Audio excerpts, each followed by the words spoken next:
Hey everyone, welcome to Will's Treasures and welcome to the Saturday morning premiere train. We're gonna start another album today. This is the Liberty Nichols 1883 to 1912 Dansco album. Only Way to Go.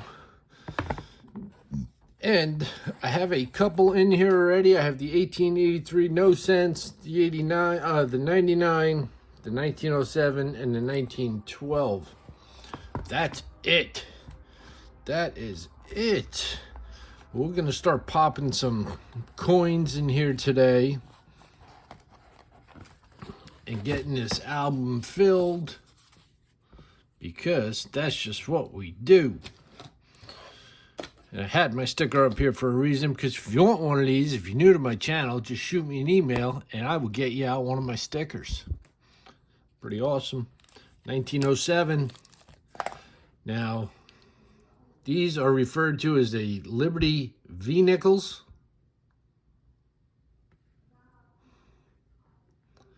Beautiful coin, beautiful coin. And I'm not, I have the 1907 already. So, these are all circulated. So, I'm not too worried about touching them. We got the 1911 here. We're going to see how many we can get into this album in the time that we have. Get rid of this thing because it just keeps falling down on me. So we'll get that 1911 in there. Here's a 1912. And the history of the Liberty Head nickel. They were minted from 1883 to 1913. Charles Barber was the mint chief engraver. He was appointed by the mint's superintendent to design the 1, the 3, the 5-cent coins in 1881. So pretty cool. We got the 1912. I'm not even looking at what I'm doing here. We're going to pop a 1908 in here. So we're going to have quite a few of these when we're done. Be really nice to get this album started. I did just purchase this, somebody's collection. And I want to take it out of these flips and put them in the album, because I think they just look so much better in an album than in the flips. For me, I like them in the album. They're easy to store. It's a 1910. I can just put my albums on the bookshelf. Here's a 1912D. Now, there were only certain years that there was mint marks on these V-nickels. Show you a nice close-up of the back there. And if you can see the D,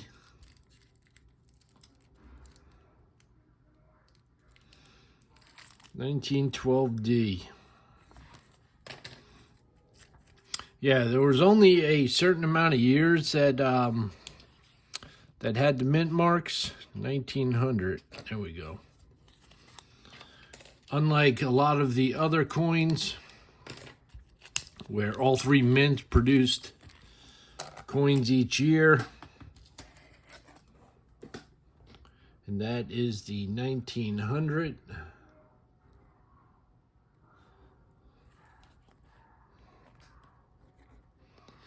Now, there's no silver content in these nickels.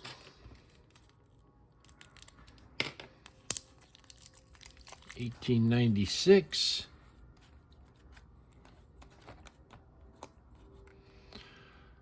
But you're definitely holding history in your hands when you get a hold of coins this old.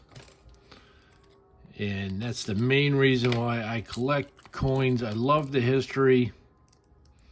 There's 1897. There we go. 1901.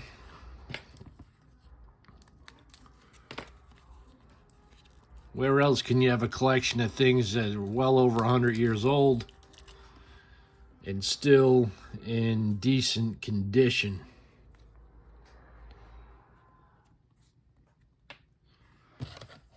There's 1902.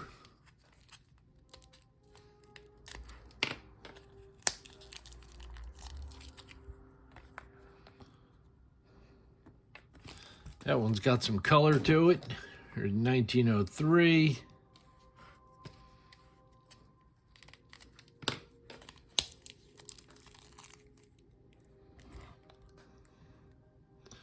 All have some wear, but you know in my videos that I just love filling albums, and I will worry about upgrading the coins down the road. My main objective is to get the album full and then go back and upgrade as I see fit. Some of these are pretty decent. Here's a 1905. And probably will stay in this album forever. Some will get an upgrade.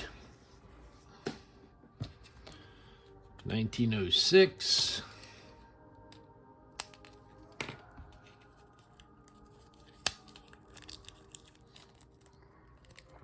So which do you guys prefer? Do you prefer to keep them in flips, or do you prefer them in albums? Got a whole bunch more here. We may be able to get through them all. I definitely prefer them in albums.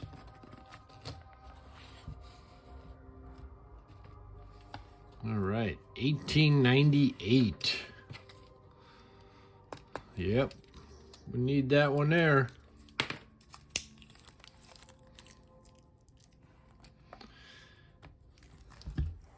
Now when I'm poking them out of these flips here, I'm just poking a small little hole in the cellophane there, and that's all it takes.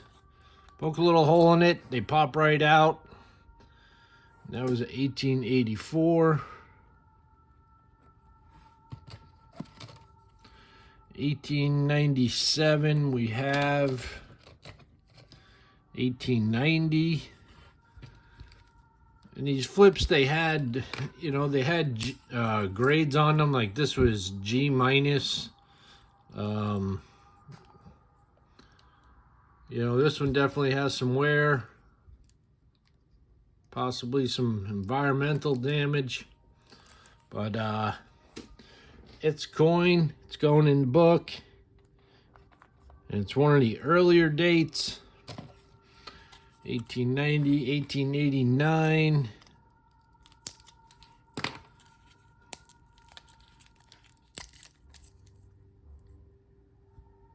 This one looks like it was taped in somebody's album at one point. And that's a good possibility, because back in the day, they didn't have these great albums like this. They taped them into the albums. 1883. Yep. And on the 83, you'll see,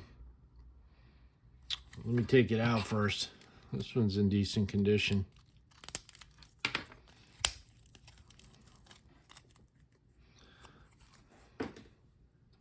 On the back here, it says United States of America.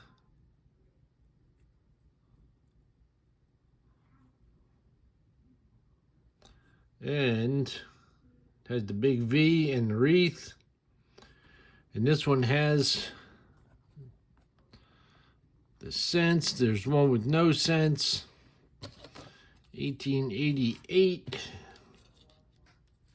We have that one already. 1888, right there.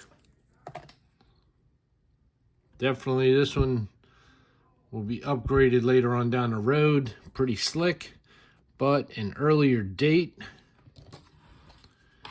1895. Good possibility we get this whole front page done. 1895. It's the way I like buying. I like buying the coins in bulk if I can. Makes your venture of filling your book that much faster. 1891. Here's a 94 we already have. And a 1899 that we already have right there. Was there any more? No, that was it. That was it. But we did fill quite a few spaces on the first page here.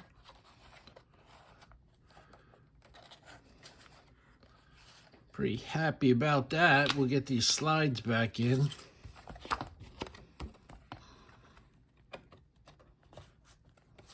There we go. So yeah, we filled quite a few spots on that first page. We only have, we got 2, 4, 6, 7 more to go. 7 more to go. Not bad. These are for, I guess you just put your extra ones in there. We'll see which one would be, what's the key date? Well, we have that one, the 1883 with cents. It was 5,479,000. Another one with 5 million was 1894. Let's see a low mintage one, 1912S. 238,000. And the 1913, only 5 known. So they don't even have a spot in a book for that. But we got to get that 1912S. 238,000 minted. That's the key date right there. So I'll be on the hunt for a 1912S. The rest of them shouldn't be that difficult to fit in there. So from 84 to 93, let's see, 84 to 93. Yeah, there's one. 85 is 1.4 million, 86 is 3.3. So those are your semi-key dates right there. And there is the entire story of the Liberty Head nickel.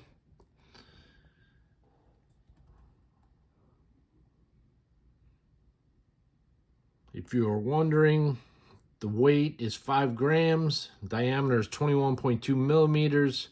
Same as the Buffalo, and same as the Jefferson nickel. It has a plain edge on it. The mints were Philadelphia, Denver, and San Francisco. But as you can see, most of them were minted in Philadelphia, except for the 1912, which was minted in Denver, San Francisco. So that's it, guys. Let's keep this train rolling. This is Will from Will's Treasures, and I will catch you on the next video.